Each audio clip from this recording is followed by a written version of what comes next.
Good morning सर्वांना। मी कल्याणी, स्वागत आहे तुम्हा सर्वांचं आपल्या नवीन व्लॉगमध्ये। आणि आम्ही आलेलो आहे साऊथ इंडिया टूरला। केरळमधील कोलम या गावामध्ये आम्ही आज आहे आणि या ठिकाणी आम्ही काल रात्री मुक्काम केला होता। आता इथून आवरून आम्ही निघालेलो आहे बीचवर जाण्यासाठी। या ठिकाणी जवळपासच कोलम बीच आहे, तर आपण बीचवर जायचं, मस्त एन्जॉय करायचा।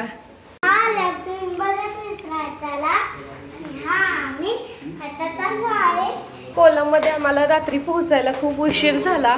आम्ही ओयोवरून एक रूम बुक केली होती, 2 रूम होते ॲक्च्युली, आणि मग आम्ही इथे स्टे केला।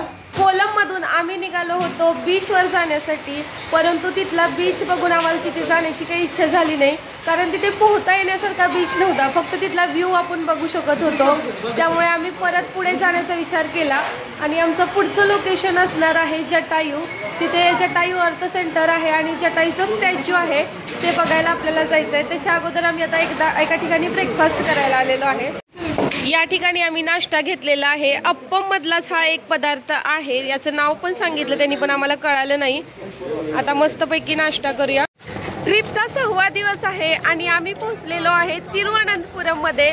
म्हणजे आम्ही कोलम मधून निघालेलो जटायू अर्थ सेंटर बघायला, परंतु तिकडे जाऊ शकलो नाही कारण आमची गाडीचं जे वायपर होतं ते चालत नाही आणि पाऊस खूप पडायला लागलेला। तर आम्ही रूट चेंज करून तिरुवनंतपुरम मध्ये पोहोचलोय।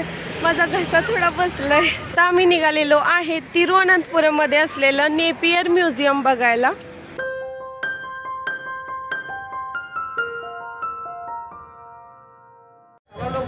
म्युझियम मध्ये एंट्री केलेली आहे। इथे येऊन आम्ही फ्रेश झालो आणि आता आतमध्ये प्रवेश करूया, बघूया काय आहे आतमध्ये।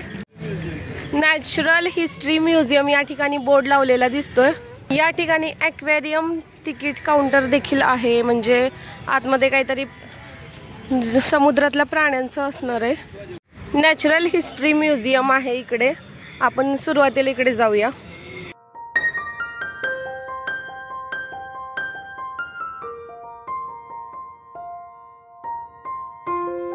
हे म्युझियम खूप मोठं वाटतंय, वेगवेगळे सेक्शन याच्यामध्ये आहेत। बघूया आपण आता।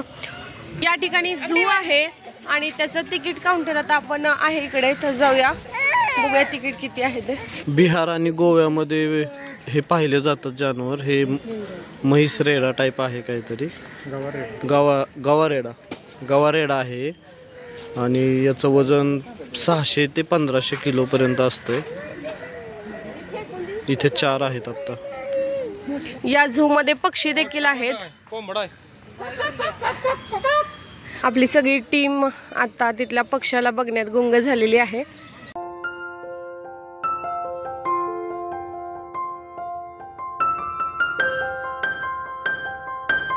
म्युझियमच्या आतमध्ये बघा अशी हिरवीगार झाडं आहेत, पक्ष्यांचा आवाज ऐकायला येतोय आपल्याला। आणि या ठिकाणी बघा आपल्याला बरेचसे पक्षी बघायला मिळत आहेत। केवढी मोठी चोच आहे त्याला, हे कसं पोहते पाण्यात।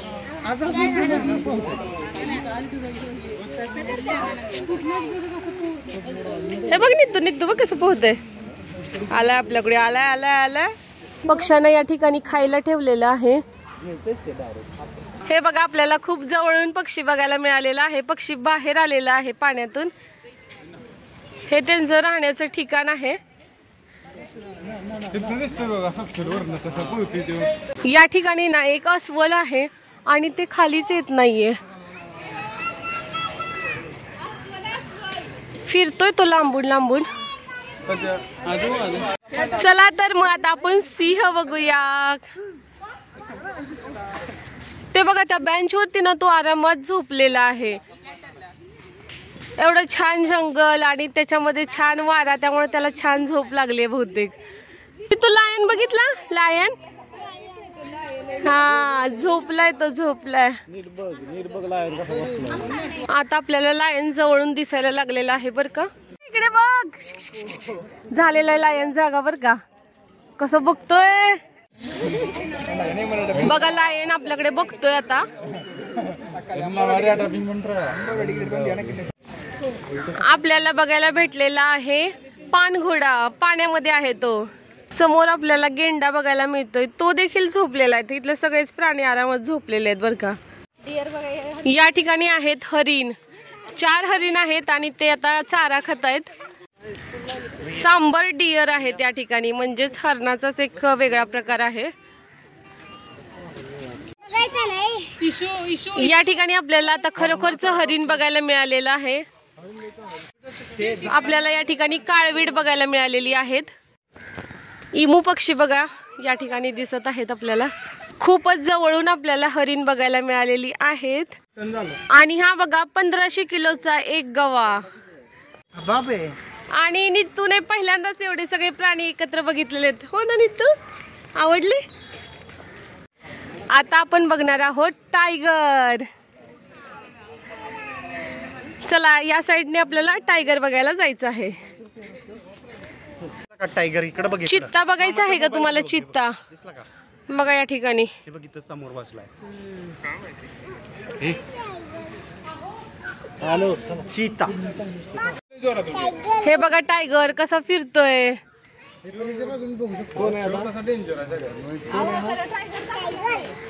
व्हाईट टायगर बघूया आपण. पांढरा आहे का?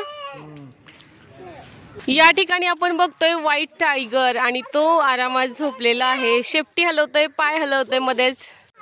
या ठिकाणी हायना नावाचा प्राणी आहे आणि तो दिसलाय मला, झोपलाय तिथे छोट्याशा गुहेत. या ठिकाणी आपण बघतोय जॅकल म्हणजे कोल्हा. ए कुठे कोल्हा? तिकडे तिकडे तिकडे बसलाय.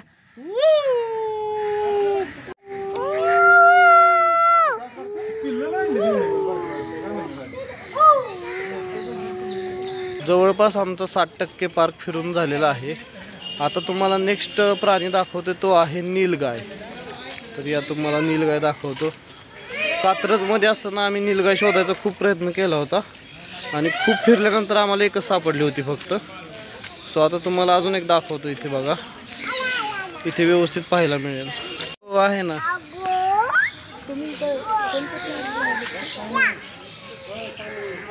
हे बघा इथे बघा नीलगाय तुम्हाला पाहायला मिळेल.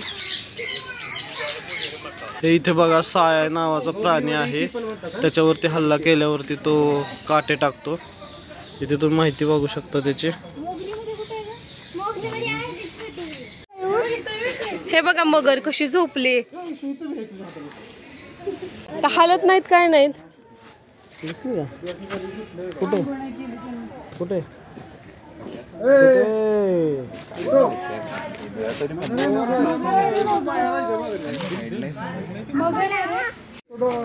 मगर इथे बघितलं.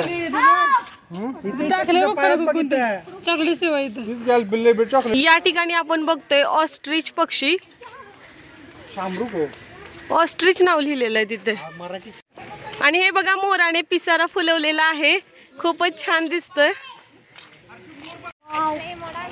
वाव, 2 मोर बघायला मिळाले आम्हाला ज्यांनी पिसारा फुलवलेला आहे. तिकडे बघतोय, खूपच सुंदर दिसतोय मोर पिसारा फुलवल्यानंतर.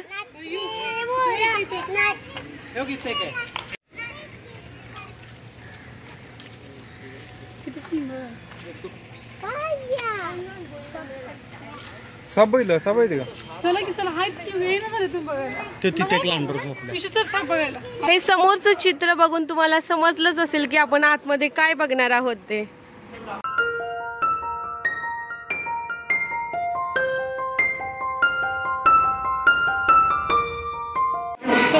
या ठिकाणी आहे किंग कोब्रा.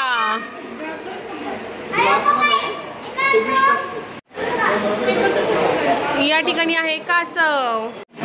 हे बघा साप, जे आपण कॉमन बघतो ना ते कॉमन स्नेक आहे ते. या ठिकाणी आहे अजगर, जो या काचेतून दिसतोय आपल्याला.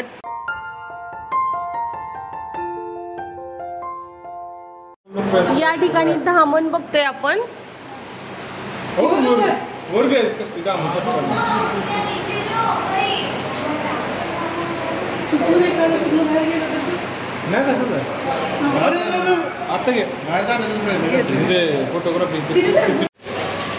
ग्रीन ॲनाकोंडा बघणार आहोत आपण. ग्रीन ॲनाकोंडा बघा केवढा मोठा आहे.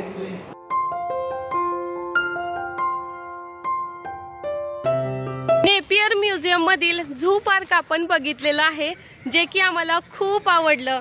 आपण कात्रज मधील जे प्राणी संग्रहालय बघतो ना, त्याच्यापेक्षा 1000 पटीने छान असं हे प्राणी संग्रहालय वाटलं. इथे आम्हाला खरंच प्राणी बघायला भेटले.